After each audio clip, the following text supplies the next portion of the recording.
फ़ाऊज़ु बिल्लाहि मिनश्शैतानिर्रजीम। बिस्मिल्लाहिर्रहमानिर्रहीम। वज़्कुरू निअमतल्लाहि अलैकुम वमा उन्ज़िला अलैकुम मिनल किताबि वल हिकमह। सदक़ल्लाहुल अज़ीम। काबिल क़द्र उलमाए ज़वील एहतराम, सादात किराम, हाज़िरीन व नाज़िरीन, अस्सलामु अलैकुम व रहमतुल्लाहि व बरकातुहू। मेरे प्यारे आका सल्लल्लाहु तआला अलैहि वसल्लम के प्यारे दीवानों, जिस आये करीमा के हिस्से की तिलावत का मैंने शर्फ हासिल किया, उससे मुताल्लिक कुछ मारूज़ात पेश करने से पेशतर आकाए करीम रऊफ़ुर रहीम अलैहि तहिय्यत व तस्लीम की बारगाह बेकस पनाह में जिस तरीके से मैं पढ़ाऊँ, अक़ीदत व मोहब्बत में डूब कर उसी तरीके से दुरूद व सलाम का नजराना पेश करें। अस्सलातु वस्सलामु अलैका या रसूल अल्लाह, अस्सलातु वस्सलामु अलैका या हबीब अल्लाह, अस्सलातु वस्सलामु अलैका या नबी अल्लाह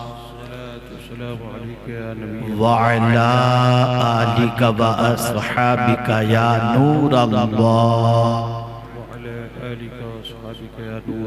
सल्लल्लाहु तआला अलैहि वसल्लम।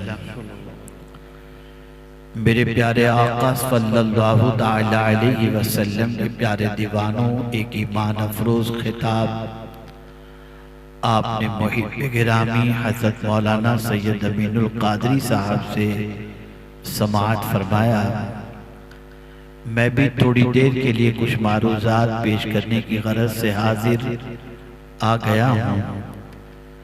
कुछ बातें समाअत फरमा लें और हो सकता है कि यही बातें दिलो दिमाग में अगर उतर जाएं तो कल सुबह से आपकी ज़िंदगी की रफ्तार और आपकी ज़िंदगी में गुफ्तार का मामला बदल जाए। हमने बहुत सारों से बहुत कुछ सीखा और सीख रहे हैं, लेकिन जिससे सीखना चाहिए उससे कुछ नहीं सीख रहे। मेरे प्यारे आका सल्लल्लाहु तआला अलैहि वसल्लम के प्यारे दीवानों, मुसलमान की जिंदगी बेढंगी कभी नहीं हो सकती। आज हम अपने नौजवानों को और मुसलमानों को देखते हैं तो आंख दंग रह जाती है। बाज मर्तबा तो ऐसा होता है कि अपने भाइयों के हालात और उनकी हरकतों को देखकर मारे शर्म से गर्दन नीचे कर लेना पड़ता है, क्योंकि कोई तरीका नहीं, न जीने का अंदाज, न गुफ्तगू का अंदाज, न खाने का अंदाज, न पीने का अंदाज, न बात करने का अंदाज, न महफिल का अदब, कोई चीज भी नहीं। वजह यह है कि हमने कुछ सीखा ही नहीं और जिससे सीखना चाहिए उसकी तरफ तो हमारी तवज्जो भी नहीं और उसे पढ़ना भी नहीं आता। मेरे प्यारे आका सल्लल्लाहु तआला अलैहि वसल्लम के प्यारे दीवानों, यूं तो मेरे परवरदिगार जल्ल जलालहू के बहुत सारे एहसानात हैं।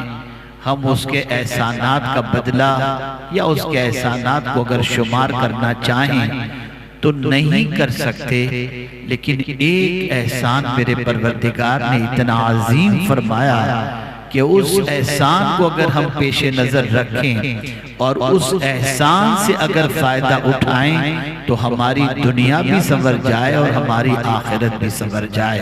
अल्लाह अज़्ज़ व जल्ल ने उस एहसान को याद दिलाया और फरमाया, वज़्कुरू निअमतल्लाहि अलैकुम वमा उन्ज़िला अलैकुम मिनल किताबि वल हिकमह यइज़ुकुम बिही।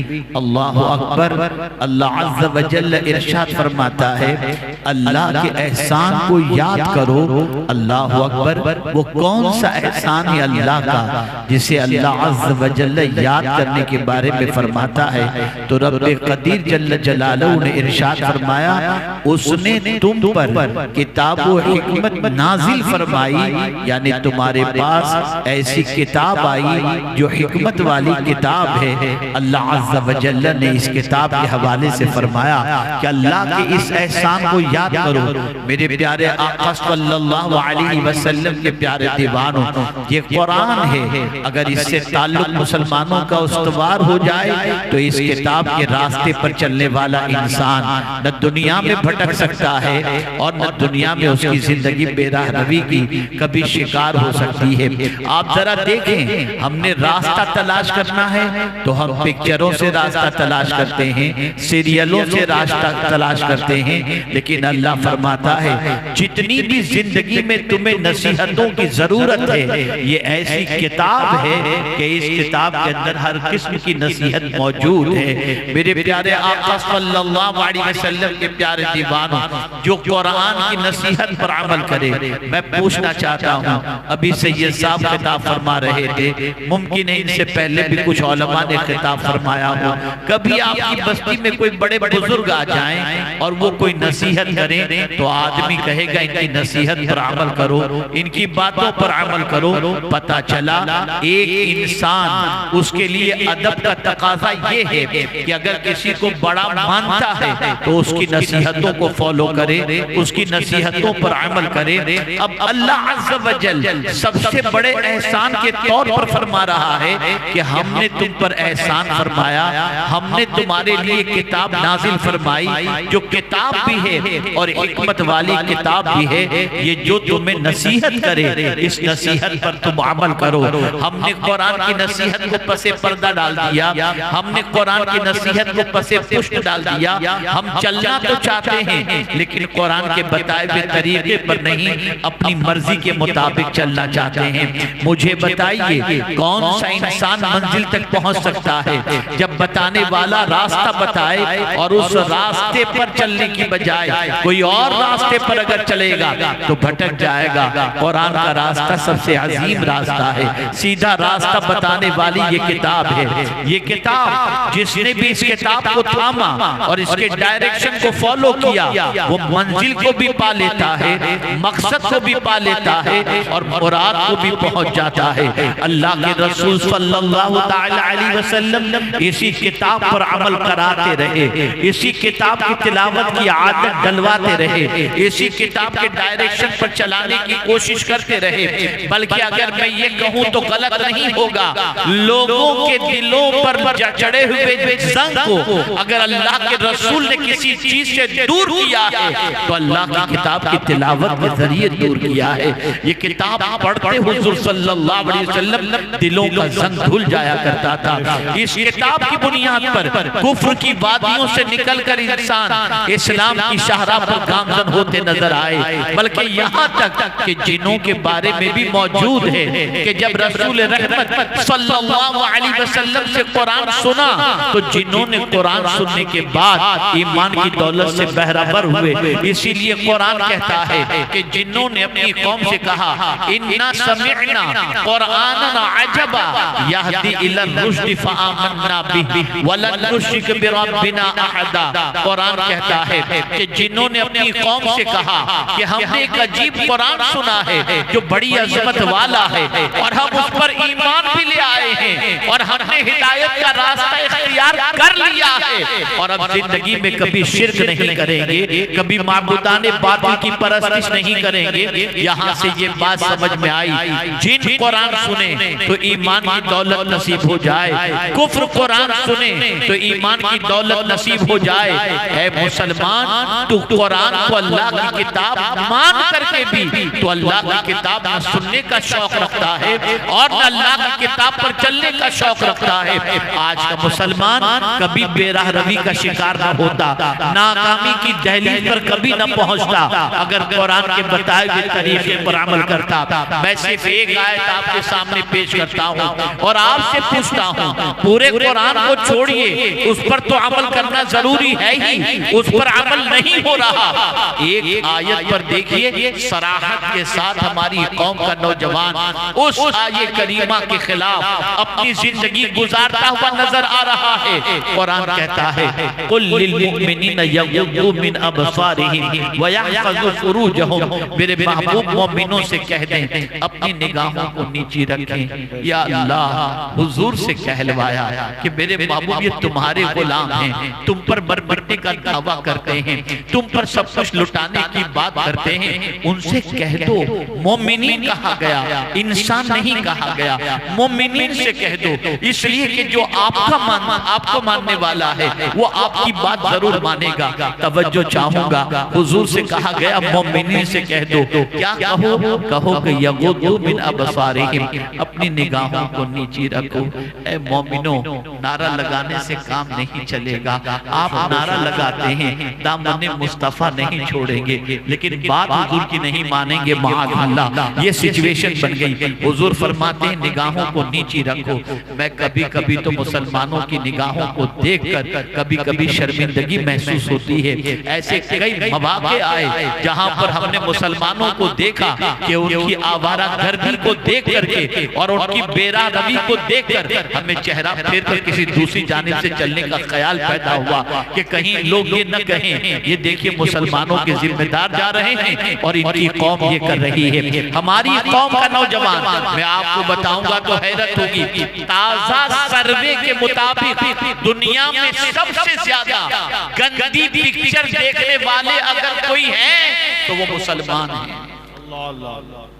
ताजा लेटेस्ट सर्वे के मुताबिक हुजूर फरमाते हैं निगाह को नीची रखो, अपनी आंखों को नीची रखो, अपनी निगाहों को नीची रखो। मियां दाढ़ी रखना हुजूर की सुन्नत है, इनकार नहीं। मिसवाक का इस्तेमाल भी हुजूर की सुन्नत है, इससे भी इनकार नहीं। अम्मामा शरीफ बांधना भी हुजूर की सुन्नत है, इससे भी इनकार नहीं। खाने से पहले नमक का इस्तेमाल या नमकीन खाना भी हुजूर की सुन्नत है, इससे भी इनकार नहीं है। लेकिन ये सुन्नत कब जिंदा करोगे कि नीची निगाह रख करके चलना, ये भी हुजूर की सुन्नत है, ये भी हुजूर की सुन्नत है। मैं सुन्नत पर एक बड़ी प्यारी बात अर्ज करूं, बड़ी प्यारी बात। हुजूर जहां जहां गए बरकतें गई। हजरत हलीमा सादिया रज़ी अल्लाह तआला अन्हा के पास गए तो उधर बरकत गई, उनके घर पहुंचे उधर बरकत गई, मदीने पहुंचे मदीने बरकत गई। ये तो हम सुनते हैं, जहां हुजूर के कदम पड़े वहां बरकत हुई। काश कि ये सोच भी बन जाती, जिस जगह हुजूर जाएं वहां बरकत पहुंच जाती है, और जिस घर में मेरे नबी की सुन्नत पहुंच जाए उस घर में भी अल्लाह बरकत अता फरमाता है।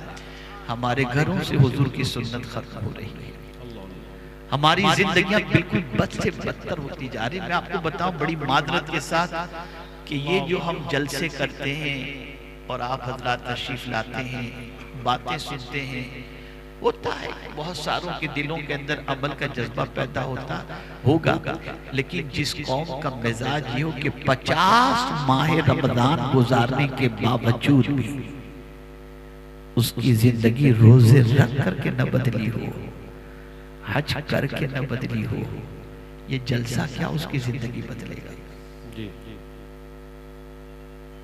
इसलिए कि इस जज्बे से हम कुछ करते ही नहीं है इल्ला माशाअल्लाह। क्या कभी इस नीयत से हम जलसे में आए कि जाएंगे सुनेंगे और अपनी जिंदगी को चेंज करेंगे? नहीं, आओ गांव का जलसा है चलो चलते हैं, मदरसे के अपने गांव का जलसा है चलते हैं, बस। यहाँ एक आपको बहुत प्यारा जुमला समझा दूं, इस वक्त जज्बे की नहीं शऊर की जरूरत है। शऊर बेदार होगा तो जिंदगी बदलेगी, अगर शऊर बेदार नहीं है तो मैं यकीन के साथ कहता हूँ हजार इस किस्म के जलसों के बाद हमारी जिंदगियां किसी काम की नहीं रहेंगी। इंसान कुव्वत वाला उस वक्त बनता है जब उसकी जिंदगी मोहब्बत रसूल से लबरेज हो, सुन्नत रसूल से लबरेज हो। आपने कभी महसूस किया खाने काबा का तवाफ करते वक्त 3 चक्कर के अंदर रमल जो किया जाता है, ये मुस्तफा प्यारे की सुन्नत मुबारक है। मुझे बताओ, हर जगह पर तो आप पकड़ के चलने के लिए कुरान मना करता है, वला तमशी फिल अर्दि मरहा, जमीन पर अकड़ के मत चलो। और अल्लाह के घर के सामने आप अगर उम्रे का तवाफ कर रहे हैं, हज का तवाफ कर रहे हैं, तो 3 चक्कर के अंदर यूं सीना तान कर अकड़ के चलना, ये मेरे नबी की सुन्नत मुबारक है। वजह क्या थी कि इस तरीके से चलना हुजूर की सुन्नत, और इस तरीके से चलने की बुनियाद पर जब हुजूर सहाबा को इस तरीके से चलने के लिए फरमाए थे, तो वो सहाबा भूखे भी थे, प्यासे भी थे, लेकिन हुजूर के कहने पर इस तरीके से चलने से बातिल के दिल के अंदर खौफ पैदा हो गया था। पता चला नबी की सुन्नतों पर अमल से फायदा नसीब हुआ करता है। मैं तो सच बता रहा हूँ, बसा औकात मायूसी इतनी होती है कि हमारी कौम 1 इंच बदलने को तैयार नहीं। और वो कौम क्या बदलेगी जो कौम सुनती तो चली आती हो कई सालों से, और आंसू भी बहाती चली आती हो कि ताजदारे करबला ने जान दी तो शहादत का जाम पिया भी, तो सजदे की हालत में इमाम हुसैन ने जान दी। और ये सुनकर मुसलमान रोता जरूर है, लेकिन सजदा करने के लिए तैयार नहीं। अल्लाह अल्लाह, सजदा करने के लिए तैयार नहीं। आप क्यों आए आपको मालूम है? आपने कुछ प्लान बनाया था कि आप क्यों जलसे में आ रहे हैं? कुछ सोचा था आपने कि बस चलो चलते हैं, सैयद साहब की तकरीर सुनेंगे, कुछ मेरी टूटी फूटी बातें सुनेंगे, देखेंगे, करेंगे, आएंगे, खाएंगे, पिएंगे, चले जाएंगे? हाँ, सब पर में ब्लेम नहीं लगा सकता। कुछ तो इसलिए भी आए होंगे कि शायद कोई बात दिल पर उतर जाए और कल से मेरी जिंदगी बदल जाए। ऐ रसूल आज़म सल्लल्लाहु अलैहि वसल्लम के दीवानों, मैं इस वक्त पूरी कोशिश कर रहा हूं हमारी कौम की सबसे बड़ी इस्लाह की तरफ तवज्जो ले जा रहा हूं, और वो ये है निगाहों को नीचे रखना, निगाह की हिफाजत। इसलिए कि याद रखो, निगाह बिगड़ गई, सोच बदल गई, और सोच बदली, दिल बदला, और दिल बदला तो पूरा वजूद बदल जाए। निगाहों की हिफाजत करो। आज ज़बान पर गालियां इसलिए हैं कि निगाह हमारी गंदी हो चुकी है। ऐ रसूल आज़म सल्लल्लाहु अलैहि वसल्लम के प्यारे दीवानों, नमाज में दिल नहीं लगता, रोजे में दिल नहीं लगता, तिलावत में दिल नहीं लगता, नवाफिल में दिल नहीं लगता, इबादत में दिल नहीं लगता, खाने काबा के सामने दिल नहीं लगता, हरम शरीफ में दिल नहीं लगता। मौला अली से पूछने वाले ने पूछा, हुजूर ये तो बताइए, मैं इबादत करता हूँ, मुझे लज्जत नहीं मिलती, मैं नमाज पढ़ता हूँ, मुझे लज्जत नहीं मिलती, हुजूर क्या वजह होगी?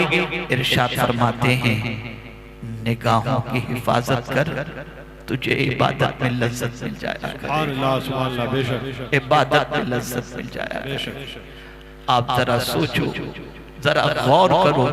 ऐ रसूल आज़म सल्लल्लाहु ताला अलैहि वसल्लम के दीवानों, कभी कभी तो बहुत सारे मुसलमान, खासतौर पर सैयद साहब की तवज्जो चाहूंगा लफ्ज के सिलसिले में, बहुत सारे मुसलमान ज़ाब्ते के तो पाबंद हैं, राब्ते के पाबंद नहीं। ज़ाब्ते के तो पाबंद हैं, राब्ते के पाबंद नहीं। ज़ाब्ता 5 वक्त की नमाज है, राब्ता नफिल है। अल्लाह का कुर्ब राब्ते से मिला करता है, ज़ाब्ते पर तो बहुत सारे अमल करते हैं। ज़ाब्ते पर तो बहुत सारे अमल करते हैं, राब्ते पर अमल करो तो कुर्ब की दौलत नसीब हो जाएगी। अल्लाहु अकबर। मेरे प्यारे आका सल्लल्लाहु तआला अलैहि वसल्लम के प्यारे दीवानों, जरूरत इस अम्र की है हम अपनी जिंदगी को तब्दील करें, हम अपनी औलाद की जिंदगी को तब्दील करें, हम अपनी जिंदगी के अंदर नमाज को दाखिल करें, हम अपनी जिंदगी के अंदर निगाहों का तहफ्फुज़ करें, हम अपनी जिंदगी के अंदर बुराइयों से नफरत लाएं, हम अपनी जिंदगी को अल्लाह और उसके रसूल के कानून का पाबंद बनाएं। वरना सुन लो, इस दुनिया से जब जाएंगे तो अल्लाह को मुंह दिखाना मुश्किल हो जाए। जिन आंखों से इंसान गुनाह करता है उन आंखों में जहन्नम की सलाखें डाली जाएंगी। कभी सोचा लम्हों की लज्जत के लिए इंसान कितनी बड़ी सजा को दावत देता है? कभी सोचा इंसान? कभी गौर किया इंसान? आज आवारगी को देखकर अल-अयादु बिल्लाह, अल-अयादु बिल्लाह, मैंने बहुत सारे जालिम लोगों को देखा है जो हरमैन तैयबैन में भी अपनी निगाहों की हिफाजत नहीं कर पाते। बेशक वहां जाकर भी नहीं कर पाते। मैंने अरफात के मैदान में कुछ लोगों से बहस बातें सुनी हैं जो वहां अरफात के मीना के अंदर मीना में रह के उनकी ज़बान से मैंने बहस बातें सुनी। मेरी अक्ल दंग रह गई, या अल्लाह इस कौम का ये हाल हो चुका है। कहां जा रही है हमारी कौम? क्या मरना नहीं है? क्या खुदा हमसे पूछेगा नहीं हमारी जिंदगी के बारे में? क्या वो हमारी आंखों के बारे में हमसे सवाल नहीं पूछेगा? हमारे पैरों के बारे में हमसे सवाल नहीं पूछेगा? क्या अल्लाह की किताब बस यूं आ गई, आओ पढ़ो, ठीक है, नहीं पढ़ो कोई बात नहीं। ये नसीहत की किताब है, ये ऐसी नसीहत की किताब है कि इसकी नसीहत को सिर्फ सुन करके, बल्कि दीवार पर इसकी नसीहत को पढ़कर लोगों के रोंगटे खड़े हो गए। खुद इमाम आजम की हयात तैयबा देखें, मस्जिद के अंदर मौजूद है, इमाम नमाज पढ़ा रहा ईशा की, इमाम ने नमाज के अंदर सूरतुल ज़िलज़ाल की तिलावत की, और जैसे ही इमाम ने पढ़ा फमन यअमल मिस्काल ज़र्रतिन खैरन यरा वमन यअमल मिस्काल ज़र्रतिन शर्रन यरा, इमाम आज़म कांपने लगे। नमाज खत्म हुई, जब मस्जिद से लोग जाने लगे तो इमाम आज़म ने फरमाया, एक काम करो, खादिम से कहा रात भर मुझे मस्जिद में रहने दो, तुम बाहर से ताला मार दो। इमाम आज़म रात भर, कौन इमाम आज़म? जहां आज उनका मज़ार शरीफ है ना, वहीं पर उन्होंने 7000 कुरान शरीफ खत्म किए। माह रमजान में इमाम आज़म की आदत करीमा थी 63 कुरान शरीफ माह रमजान में खत्म करते थे। वो इमाम आज़म जिन्होंने 40 साल तक इशा के वुजू से फज्र की नमाज अदा की, वो इमाम आज़म, वो इमाम आज़म, और जिनके बारे में इमाम शाफी रहमतुल्लाह ताला अलैह फरमाते हैं, मुझे जब कोई मसला दरपेश होता तो मैं 2 रकात पढ़कर इमाम आज़म की बारगाह में हाजिर होता, उनके वसीले से दुआ करता, मेरा मसला हल हो जाया करता। वो इमाम आज़म पूरी रात मस्जिद के कोने में खड़े रहकर इबादत कर रहे हैं, यहाँ तक कि पूरी रात इबादत करते करते सुबह हो गई। मालूम नहीं कि खादिम ने कब दरवाजा खोला, अजान का वक्त हुआ, खादिम ने दरवाजा खोला, देखा तो इमाम आज़म अपनी दाढ़ी को हाथ में लिए हुए थे, आंसू आंखों से जारी थे, और सिर्फ इतना कह रहे थे, अल्लाह अगर तूने नौमान को माफ कर दिया तो ये तेरा बहुत बड़ा करम होगा। और पूरी रात रोते रोते इमाम आज़म ने गुजार दी, पूरी रात रोते रोते। जब महसूस हुआ कि कोई करीब आया तो इमाम आज़म ने फौरन अपने आंसू पोंछे, और उसके बाद करीब आए हुए मस्जिद के खादिम से फरमाया, जो कुछ तूने देखा है ना, मैं जब तक जिंदा हूं किसी को बताना नहीं। क्या अल्लाह वाले थे, अपनी इबादतों को छुपाते थे, हम छुपाते, वो अपनी नेकियां छुपाते थे। ऐ रसूल आज़म सल्लल्लाहु अलैहि वसल्लम के दीवानों, वल्लाह मैं कहता हूं इल्ला माशाअल्लाह, दिल बहुत सख्त हो गया है, लोगों का दिल बहुत सख्त हो गया। अब न जहन्नम के तस्करे का कोई असर होता है, न अल्लाह के खौफ की बातों का कोई असर होता है, न कुरान का कोई असर होता है। और बदबख्ती की ये बहुत बड़ी अलामत है कि जब अल्लाह और उसके रसूल की बातों का असर दिल पर न हो, बल्कि अगर आंखों से आंसू न निकले तो ये बदबख्ती की सबसे बड़ी अलामत फरमाया गया है। जुमूदुल ऐन बदबख्ती की अलामत है। ऐ रसूल आज़म सल्लल्लाहु अलैहि वसल्लम के दीवानों, तो कुरान से नसीहत सीखो, कुरान की नसीहत पर अमल करो। ये मत कहो मुल्ला मौलवियों का काम ही ये है, वो नसीहत नहीं करेंगे तो इनकी रोजी रोटी कैसे चलेगी। नहीं, कुरान की नसीहत को फॉलो करो, ये नसीहत की किताब है। इसीलिए अल्लाह ने फरमाया बहुत सारी बीमारियां ऐसी है जिसका इलाज डॉक्टर के पास नहीं है, कुरान के पास मौजूद है। बहुत सारी बीमारी, और खासकर दिल की बीमारी। अल्लाह फरमाता है या अय्युहन नास क़द जाअतकुम मौइज़तुम मिर रब्बिकुम व शिफ़ाउन लिमा फ़िस सुदूर। ऐ लोगों, तुम्हारे पास तुम्हारे रब की तरफ से नसीहत आ गई और तुम्हारे दिल के लिए शिफा आ गई। शिफा, इलाज नहीं फरमाया, शिफा फरमाया। यानी तुम्हारे दिल का कोई भी रोग हो, उस रोग का इलाज कुरान नहीं है, बल्कि उस रोग से अगर तुम शिफा हासिल करना चाहते हो तो इस कुरान के जरिए अल्लाह तुम्हें शिफा अता करेगा। यकीनन शिफा नसीब होगी। मुसलमानों, कुरान से अपने ताल्लुक को मजबूत करो, नमाज से अपने ताल्लुक को मजबूत करो, गुनाहों से रिश्ता छोड़ो। कब तक गुनाह करते रहोगे? कब तक अल्लाह की नाफरमानी में जिंदगी गुजारते रहोगे? अभी 32 घंटे में 11 ज़लज़ले आए, गुज़िश्ता 32 घंटे में 11 ज़लज़ले आए। बांग्लादेश में, तिब्बत में, पाकिस्तान में, दिल्ली में, बंगाल की खाड़ी में, सब जगह ज़लज़ले आए 32 घंटे में 11, और सब अलग अलग जगह पर। सेंटर समझ में नहीं आ रहा है कि कौन सी जगह पर। मालूम है कब कौन ज़लज़ले का शिकार हो जाए, कब कहीं मौत आ जाए, नहीं मालूम, कोई नहीं जानता। वमा तदरी नफ्सुम बिअय्यि अर्दिन तमूत, कोई जान नहीं जानती कि उसकी कहां मौत वाक़ होगी। ऐ रसूल आज़म सल्लल्लाहु अलैहि वसल्लम के दीवानों, हम पूरी जिंदगी कोशिश करते हैं जमीन के ऊपर की जिंदगी आराम से गुजर जाए। कितना जी जी कर जिएंगे नहीं मालूम। अभी हफ्ता 15 दिन पहले एक बहुत जबरदस्त डॉक्टर पेशेंट को देखते देखते सीने में दर्द शुरू हुआ। 35 साल का डॉक्टर, उसी जगह पर उसका दर्द निकल गया। नहीं मालूम क्या तैयारी है आखिरत की, क्या सामान है आखिरत का। क्या वहां रुपये काम आएंगे, डॉलर काम आएंगी, करेंसी काम आएगी, क्या चीज काम आएगी? आमाल काम आएंगे, जिसके लिए हमारे पास टाइम है। बिल्कुल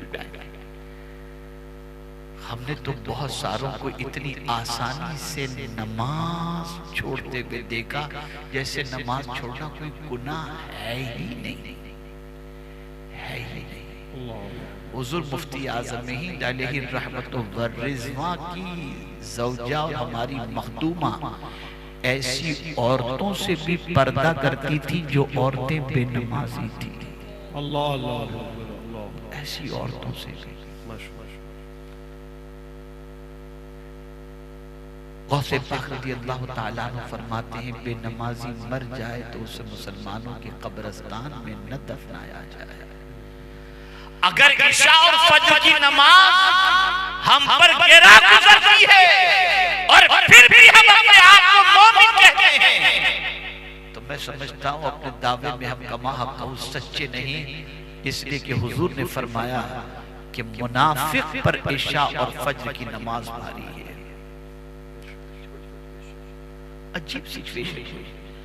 मैं तो जब हालात देखता हूं तो कभी कभी ऐसा लगता है कि इस्लाम पहुंचा भी है कि नहीं पहुंचा हमारे लोगों तक, या इस्लाम को कोई अहमियत देते भी हैं कि नहीं देते हैं। नाम के ही सिर्फ मुसलमान है, या गोश्त मछली खाने के लिए, या वाकई मुसलमान बनकर के जीना भी चाहते हैं। क्या जरूरत थी इमाम हुसैन को अपने बच्चों को शहीद करवाने की? क्या जरूरत थी?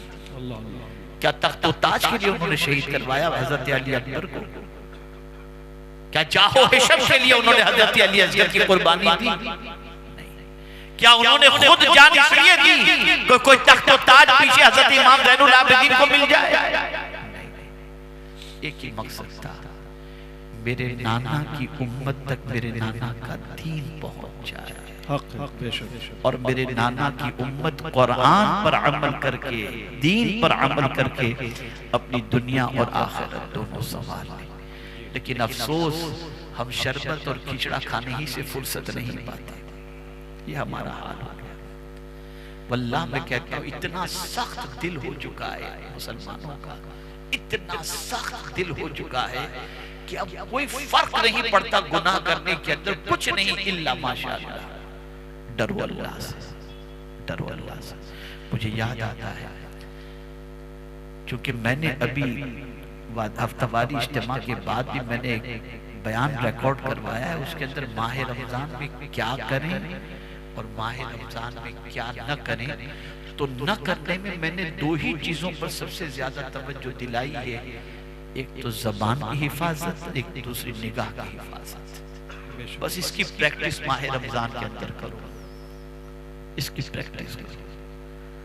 मैं क्या बताऊं, हमारी कौम का 14-15 साल का जवान लड़का 16 और 17 साल की उम्र के अंदर इतना यानी उसकी हालत खराब हो जाती है, और उसकी गंदी आदतों की बुनियाद पर वो इस काबिल भी नहीं रहता कि चल फिर सके, ज़हनी तौर पर मफलूज, पढ़ाई में मफलूज, और सारी गंदगी की आदतें उसके अंदर कुट कुट के भर दी जाती है, बड़ी बड़ी होती है। यह हाल हो चुका है। क्यों? गंदी पिक्चर है देखकर, ये गंदे मनाजिर देखकर बदलो अपने आप, चेंज करो अपने आप। क़यामत में अल्लाह आंखों के बारे में पूछेगा, मेरे बंदे मैंने आंख दी थी, क्या देखा तूने? क्या जवाब? क्या जवाब दूंगी अल्लाह अज़्ज़ा व जल्ल? मुझे याद आ रहा है हज़रत बायज़ीद बुस्तामी अलैहि रहमतुल्लाह व रिज़वान का वाक़या। एक शख्स जो कई गुनाह के अंदर गिरफ्तार था, भाई साहब जरा अंदर उधर जाके बात करें। एक मरतबा दुरूद शरीफ पढ़ें, अल्लाहुम्मा सल्ली अला सय्यिदिना शफीना नबीना नबीना मौलाना सल्लल्लाहु बायज़ीद बुस्तामी अलैहि रहमतुल्लाह की बारगाह में एक नौजवान हाजिर हुआ। कहते हुजूर, बहुत सारे गुनाह से अल्लाह ने मुझे तौबा की तौफीक अता फरमा दी, लेकिन एक गुनाह ऐसा है जिससे मैं बच नहीं पाता। उन्होंने पूछा नहीं कि कौन सा गुनाह, वो खुद ही सामने से क्या उठा, हुजूर मेरी निगाहें गंदी हो जाती हैं, भटक जाती हैं, राह चलती हुई लड़कियों को, औरतों को मैं ताकने लग जाता हूँ। हुजूर इस गुनाह से बच जाओ, इसके लिए मुझे कोई नुस्खा अता फरमाए।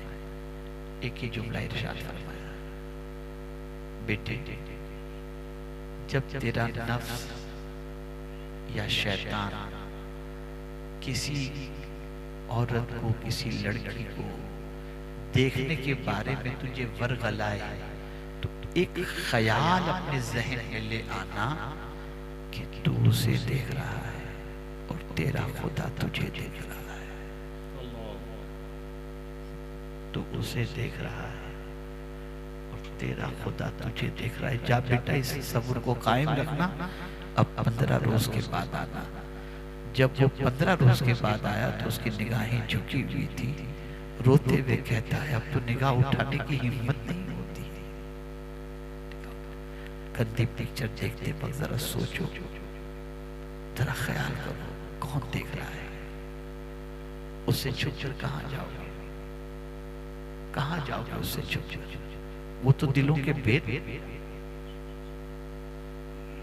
इतनी बेबाकी हो गई, जो जीव में आया देख रहे, उसकी दी हुई आंखों से उसी के फरमान के खिलाफ वो देख रहा है और फिर भी गुनाह किए जा रहे हैं। डरो अल्लाह से, खुदा के लिए डरो, खुदा के लिए अपना ईमान खराब ना करो, खुदा के लिए अल्लाह अज़्ज़ व जल्ल और उसके रसूल सल्लल्लाहु अलैहि वसल्लम की बारगाह के अंदर शर्मिंदगी के साथ हाजिरी को दावत मत दो, बदलो अपनी जिंदगी को। मैं बहुत बहुत मुबारकबाद पेश करता हूँ हमारे हाफिज अशफाक साहब किबला को, जिन्होंने माशाअल्लाह कई सालों से यहाँ पर इदारा कायम करके कई बच्चों को हिफ्ज़ की दौलत और कुरान की दौलत उनके सीने में मुंतकिल करने की कोशिश की, और अल्हम्दुलिल्लाह आज इनके साथ सफर का इत्तेफाक भी हुआ। लखनऊ से लेकर यहाँ तक बहुत सारी चीजें जानने को मिली, बहुत सारी ख्वाहिशें सुनने को मिली और इनके अरमान सुनने को मिले। बस मैं सिर्फ इतना अर्ज करूंगा, इस किताब को अल्लाह अज़्ज़ व जल्ल ने जो नाजिल फरमाया है उसकी कई वजूहात और कई असबाब में से नुज़ुल कुरान का एक मकसद ये भी है कि हम इस किताब की पैरवी करें, हम इस किताब के रास्ते पर चलें। अगर हमने नहीं किया तो सरकार सल्लल्लाहु अलैहि वसल्लम का फरमान हक है कि किताबो सुन्नत को जो थाम ले वो कभी गुमराह नहीं होगा। इसलिए किताबो सुन्नत को थाम लो और गुमराही से अपने आप को बचा लो। आज से दो चार बातों की नीयत करके यहाँ से उठो और इसकी प्रैक्टिस अपनी जिंदगी में करने की कोशिश करो। पहली चीज, अल्लाह न करे कोई लड़की कोई औरत तुम्हारी निगाहों के सामने से गुजर रही हो या तुम YouTube पर देख रहे हो और कोई ऐसी चीज तुम्हारे सामने आ गई, नफ्स कहता हो कि देख लो, तो एक तसव्वुर जमा लेना, मेरा खुदा मुझे देख रहा है, बस निगाह हटा लो। और जैसे ही निगाह हटाओगे अल्लाह दिल के अंदर नूर पैदा कर देगा, और दिल में नूर ही नहीं हिकमत भी अता फरमा देगा। और फिर कैफियत ये होगी, जो दुआ अल्लाह से करोगे अल्लाह तुम्हारी दुआ को इंशाअल्लाह। इसका ख्याल रखो। दूसरी चीज, नमाज किसी कीमत पर न छोड़ो, सफर हो हदर हो नमाज मत छोड़ो। आप नमाज पढ़ोगे हुजूर की आंखों को ठंडक पहुंचेगी। वे बहुत फिक्र अंगेज गुफ्तगू और वलवला अंगेज गुफ्तगू, अव्वल तो मैं इतनी सलाहियत नहीं रखता कि ये कर सकूं, लेकिन अगर मैं करूं तो आप अपनी जिंदगी में क्या चेंजेस लेकर के उठेंगे मुझे नहीं मालूम। तो जो आपको पसंद है वो सुनाने की बजाय जो आपकी जरूरत है मैं वो सुनाने की कोशिश करूं कि आप इस पर अमल करें। मियाँ हाल तो यह है कि पहला कलेमा भी हमारी कौम को याद नहीं, पहला कलेमा, गाने कई कई याद आ गए, पहला कलेमा याद। और हमारे उलमा बैठे हैं निकाह पढ़ाते होंगे तब पता चलता होगा, जब दूल्हे को पहला कलेमा पढ़ाते हैं तो दूल्हा पसीना पसीना हो जाता है, सही पढ़ ही नहीं पाता कुछ कुछ। तो मेरी निगाहों के सामने इस वक्त बहुत बच्चे बैठे, जवान 12 साल 14 साल 15 साल 18 साल के, यहाँ वहाँ सब तरफ बैठे हुए बच्चों, अपनी जिंदगी बदलो और खबरदार गंदगी के करीब भी मत जाना। और ये जितने भी नौजवान दूसरे हजरात बैठे सब बचो इन चीजों से, सब बचो। याद रखो मरना बरहक है, अल्लाह को जवाब देना है, अल्लाह के रसूल सल्लल्लाहु अलैहि वसल्लम को जवाब देना है। और अब तो जिंदगी में अक्सर कहा करता हूँ कि अब तो जिंदगी इतनी तेजी से समेटी जा रही है कि ऐसा लगता है कि हम खुद देख रहे हैं कि जिन लोगों का निकाह हमने पढ़ाया था आज उनके बच्चों का निकाह हमको पढ़ाना पड़ रहा है, आज उनके बच्चों का निकाह। यानी अब आप सोचिए कितनी तेजी से जिंदगी कट रही है और हम कयामत से कितने करीब होते जा रहे हैं। क्या जवाब देंगे हम अल्लाह अज़्ज़ एक एक पल का हिसाब, जिंदगी का हिसाब, जवानी का हिसाब, पैसे कहाँ से कमाए उसका हिसाब, कहाँ खर्च किया उसका हिसाब। क्या जवाब देंगे हम? आसान है क्या? तो बदलो अपनी सोच को, बदलो अपने अफकार और नजरियात को, बदलो अपने ख्यालात को।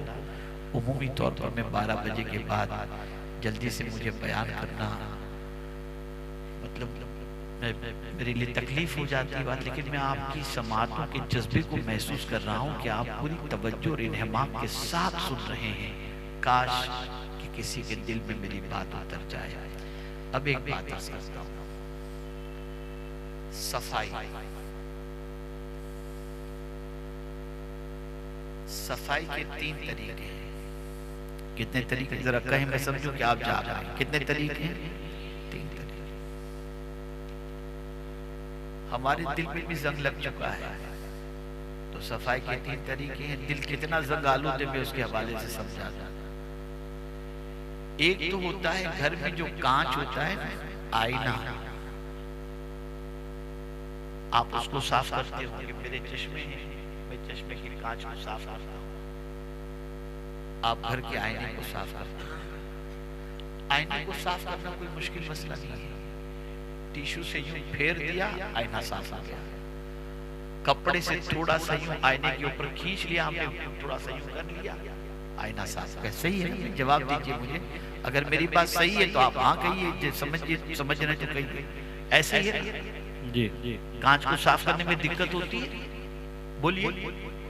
नहीं नहीं, हाथ फेरे, कपड़ा फेरे, टिश्यू फेरे, कांच साफ। लेकिन कपड़े की सफाई इस तरीके से नहीं होती। कपड़ा अगर गंदा हो जाए ना, तो खाली टिश्यू पेपर उसके ऊपर से घुमा देंगे तो कपड़ा साफ नहीं होगा। कपड़े को पहले पानी से धोना पड़ेगा, फिर उसको साबुन लगाना पड़ेगा, फिर उसको रगड़ना पड़ेगा, तब जाकर, या फिर क्या है कि वॉशिंग मशीन में डाल दो, खूब वॉशिंग मशीन के अंदर इसको निचोड़ा जाएगा, यानी उसको खूब अच्छी तरीके से घुमाया जाएगा, जब जाकर कपड़े की गंदगी दूर होगी और कपड़ा साफ होगा।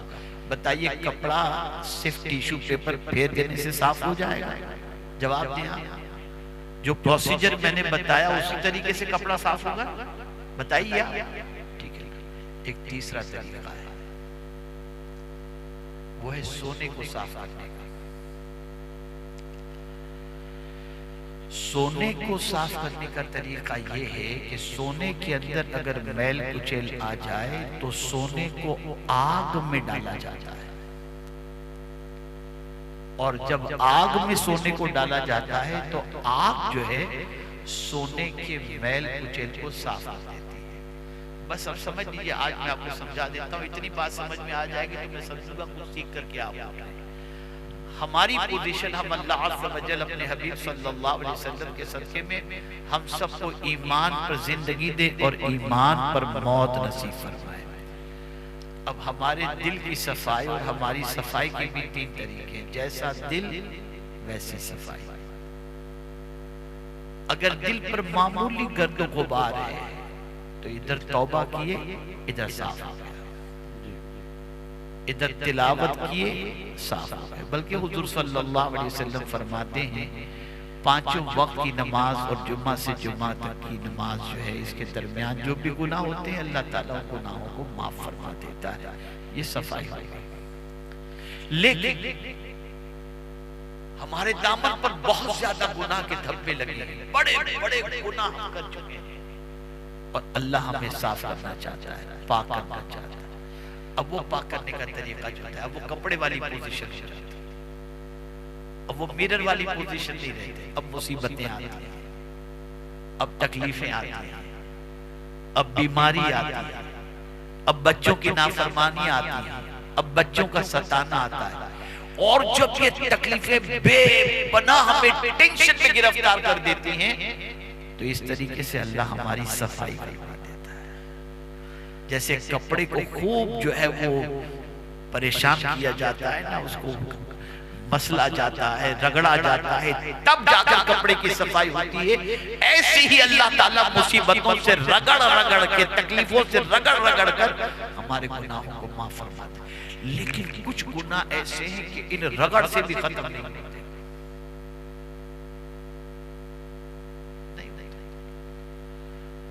फिर अल्लाह ने फरमाया जहन्नम की आग। सोना जिस तरीके से आग में डाल करके साफ किया जाता है ना, ऐसे ही मोमिनों को उनके गुनाह की वजह से जहन्नम में डाला जाएगा। और जब जहन्नम में डालने के बाद उनकी सफाई हो जाएगी, फिर अल्लाह ताला जहन्नम से निकालकर नहर हयात में गुस्ल दिलवाकर फिर जन्नत में दाखिल करेगा। अब हमें देखना है कि हमारे दिल की पोजीशन क्या है और हमारे दामन पर किस किस्म के गुनाहों के धब्बे लगे हैं। ऐ रसूल आज़म सल्लल्लाहु अलैहि वसल्लम के दीवानों, तौबा का दरवाजा खुला हुआ है। सच्चे दिल से तौबा कर लो, माफी मांग लो, गुनाहों से बचने का अहद करो, गुनाहों से बचने का इरादा करो।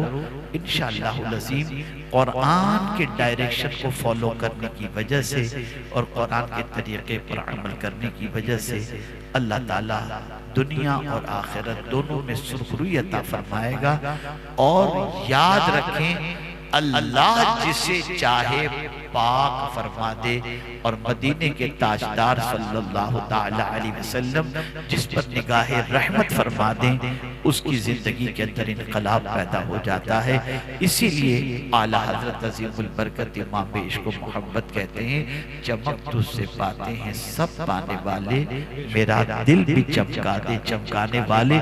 ये जो दिल पर गुबार लग चुका है, सरकार ऐसी निगाहे करम फरमा दीजिए कि ये गुबार छट जाए और हमारा दिल मुनव्वर मुजल्ला हो जाए। इन्हीं कलिमात खैर पर हदिये तबरीक पेश करते हुए हाफिज अशफाक साहब को, उनके रफ़क़ा को, कि उन्होंने इतने बच्चों को, गालिबन 9 बच्चे आज हिफ्ज़ की सनद और दस्तार हासिल करेंगे। मैं इन बच्चों से भी गुजारिश करूँगा कि बेटो एक बात ख़ास तौर पर जहन के अंदर रखना, जिस दिल के अंदर कुरान हो उस दिल में गुनाहों के जज्बात नहीं आने चाहिए। गुनाहों की सोच, गुनाहों का वल, गुनाहों का जज्बा, इसे कतई तौर पर अपने दिल में पैदा होने न दें। अल्लाह की किताब की हिफाजत करें। अल्लाह ने बहुत बड़ा इनाम आपको अता फरमाया कि अपनी किताब आपके सीने में महफूज करने की उसने तौफीक अता फरमाई। इसे पढ़ते रहो, इस पर अमल करते रहो, इसकी तिलावत करते रहो, इसके डायरेक्शन को फॉलो करते रहो। दुनिया भी संवर जाएगी और आखिरत भी। इन्हीं कलिमात खैर पर मैं अपनी गुफ्तगू को ख़त्म करता हूँ। वमा अलैना इल्लल बलागुल मुबीन। अस्सलामु अलैकुम व रहमतुल्लाहि व बरकातुहू।